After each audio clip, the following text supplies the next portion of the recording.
Yo, people, I am all about transparency, but let me tell y'all, this is not the way. Let's get into it.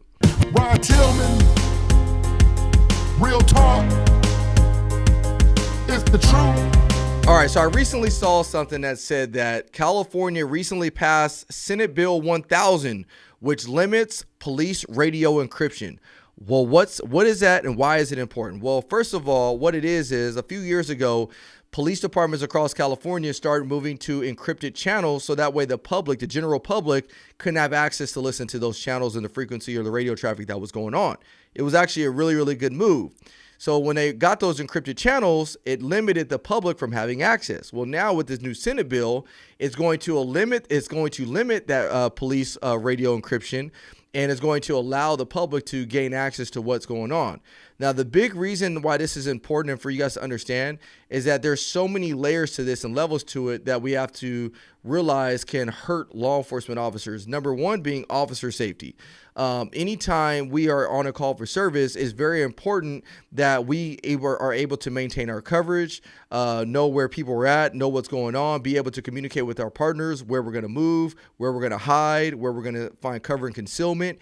And a lot of that times we're doing that or we're communicating via radios. So just imagine being on a call where for whatever reason, the person we're chasing has access to that radio frequency, that radio channel we have.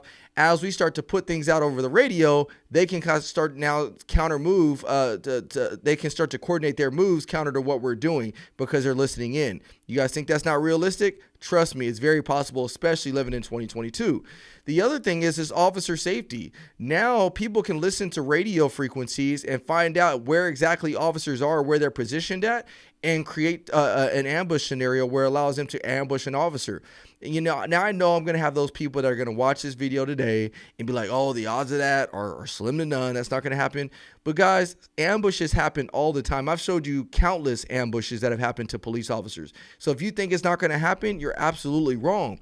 These radio encryptions are so important for us because it allows us to do our job more effectively. I'll give you one last story about how these things play out. Now, we've all heard of First Amendment auditors. These are people that go out there and they want to make sure that government agencies or government entities are abiding by their First Amendment. Now, some of them, I'm not going to lie to you, are very, very annoying. And what they're trying to do is they're trying to get a rise out of the police officer in order to get a response or a rise, like I said, so their video can go viral. Why do they do it? Because they get paid a lot of money. That's just if I'm being real here and I'm being transparent, they say, oh, we want to, protect the rights of everybody, but they're really doing it because they're trying to get as many subscribers and viewers on YouTube or whatever to get paid. That's the reality of it. And so what these First Amendment auditors do is they listen for the radio traffic to go out there, and then they meet these officers at their calls while they're investigating them.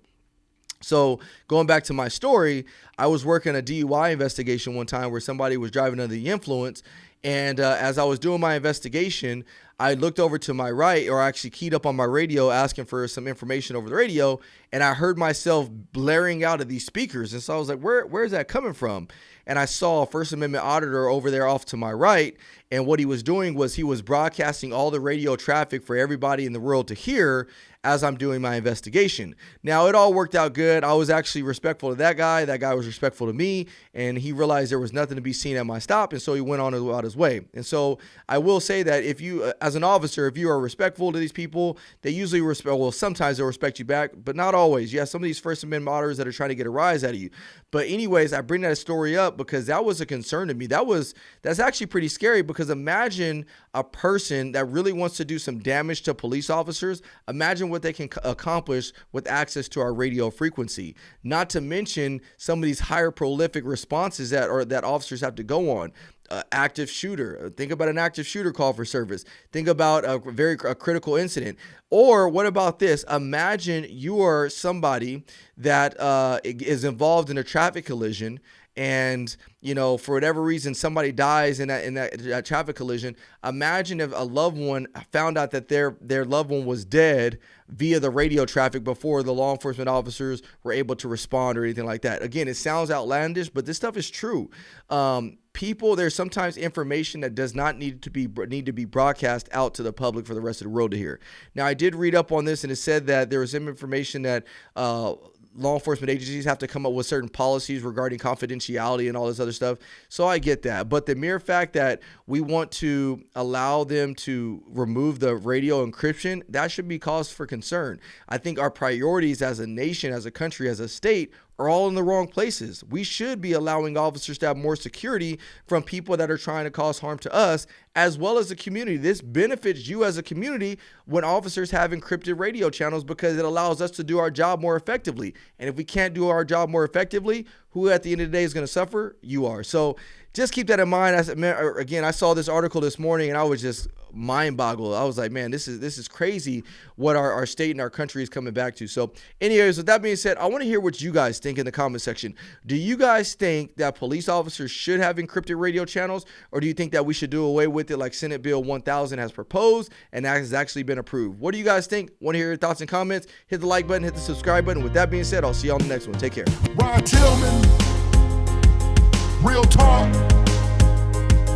It's the truth.